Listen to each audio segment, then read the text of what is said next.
Bonjour à tous, c'est Manu, cette nouvelle vidéo. Aujourd'hui, c'est une vidéo dédiée aux questions qu'on m'a posées sur YouTube en commentaire. Et il y en a trois, principalement que je peux répondre assez facilement. Donc cette vidéo est là pour ça. La première, commentaire s'affiche ici. C'était comment j'introduis des nouveaux coraux dans mon aquarium. Personnellement, j'utilise du Coral Deep. Je ne sais pas si je vous mettrai une photo. Voilà, il y en a plein, il y a plein de marques différentes.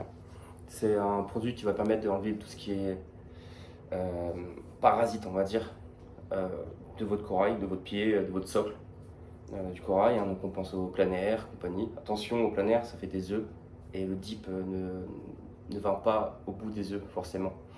Donc moi, ce que je fais personnellement, généralement, sauf si c'est un magasin ou un particulier que je connais l'aquarium très bien, j'enlève le socle, j'en mets un nouveau socle, ça évite que des petits œufs soient dans l'interstice des socles, des pierres vivantes. Je fais un traitement au corail dip, je vérifie comme il faut. Je vous mettrai un petit rush d'un multipora que j'ai récupéré, qu'on m'a donné. Je remercie Céline d'ailleurs. Je vous ferai quelques vidéos si vous voulez, ou de photos. Une fois que j'ai fait ça, je le colle, je le mets sur mon support à bouture en surveillance en attendant de le placer à un endroit stable du bac, c'est que je le veux. Donc en attendant qu'il pousse, et être sûr que tout va bien.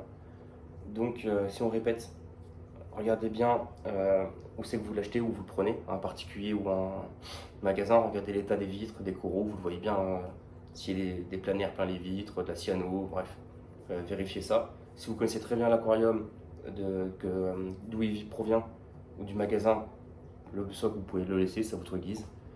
Un traitement Corail Deep, vous aurez plein de notices sur internet, je vous mettrai des liens en description sans problème. Faites attention avec ça quand même, c'est des produits médicaments, donc vous le rincez bien avant de le mettre dans l'aquarium. Vous prenez l'eau de l'aquarium, vous mettez le produit, vous faites le traitement comme indiqué, comme la notice, et vous le rincez avec de l'eau de l'aquarium. Ça évite d'introduire du dip dedans. Et vous verrez, des fois vous avez des belles surprises. La deuxième question qu'on m'a posée, c'était comment je m'utilisais mon phytoplancton. Personnellement, j'utilise du phytoplancton basique, la souche la plus facile à cultiver, parce que je n'ai pas besoin d'autrement. J'arrive à en donner à des copains, j'arrive à en échanger. Puis cette 4, n'hésitez pas. Je n'ai pas de dose particulière, comme je vous ai dit, c'est 5 ml par 200 litres. Moi personnellement, à la vue maintenant, avec le temps, j'ai l'habitude, je dose même plus. Il n'y a pas grand risque pour l'aquarium, sauf de verdir vos vitres, que l'écumeur écume plus vert, une écume plus verte, mais il ne va pas s'emballer. Si votre phytoplancton est frais, il ne s'emballera jamais. Donc il n'y a pas de contre-mesure à trop en ajouter. Et enfin, la dernière question on m'a posée, c'était quoi mon éclairage? C'est des 4 Hydra 26 HD, c'était dans la vidéo de présentation de mon bac. Effectivement, c'est un support fait maison, qu'on peut voir ici.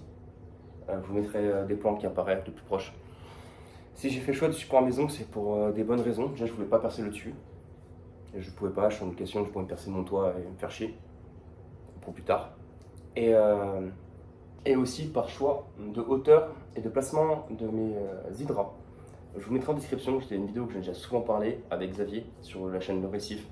Il a traduit, il a fait une bonne vidéo qui dure un peu longtemps. Si vous voulez un conseil, si vous voulez changer d'éclairage, vous vous renseignez sur votre éclairage. Et il parlait de la hauteur pour les Hydra 26 HD, pour le rayon de couverture en fait.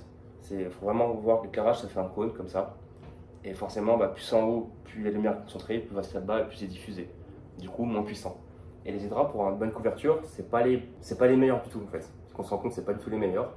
Et les supports d'Hydra d'origine ne correspondaient pas à la hauteur maximum, enfin la hauteur du coup recommandée par d'autres youtubeurs, testeurs produits qui ont pu faire des expériences avec des parts. C'est une vidéo américaine, et ce que Xavier il explique très bien donc, sur la chaîne de Récif. Je vous remettrai bien le lien, je vous la conseille énormément. Du coup, ma hauteur des Hydra est faite pour ça, pour que j'aie une couverture maximum en fait, sur tout mon bac, pour que tout le haut soit éclairé uniformément et que le bas soit aussi complet, pour éviter d'avoir des creux. Parce que si j'ai un cône ici et un cône ici, au milieu là, je suis pas éclairé. Du coup, c'est optimum pour ça.